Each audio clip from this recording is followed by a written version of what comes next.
Madame la Présidente.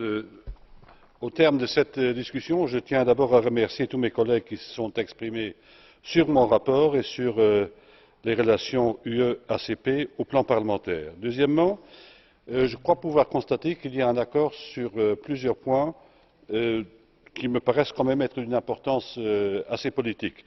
Je pense notamment à l'instauration de deux corapporteurs sur les travaux de notre Assemblée.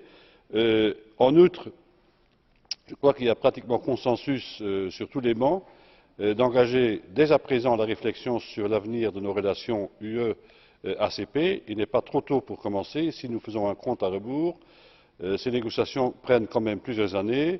Cela implique qu'on devrait commencer à négocier au plus tard 2018-2019.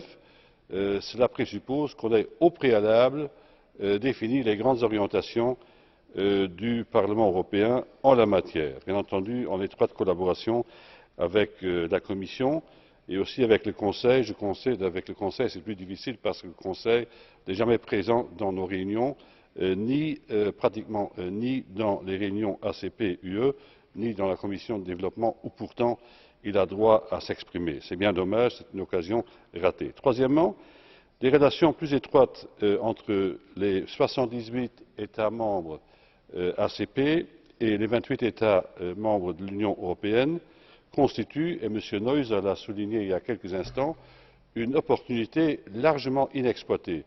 Nous avons, a-t-il rappelé, une majorité stratégique au sein des Nations unies et aussi dans les grandes conférences. 2015, c'est l'année des grandes conférences, notamment sur le financement de l'aide publique au développement.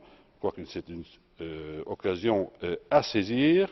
Et puis nous avons aussi vu à quel point le désaccord ou l'absence de coordination entre les 28 d'une part et les 78 d'autre part, notamment dans les négociations commerciales, a pratiquement fait échouer le processus de développement de Doha.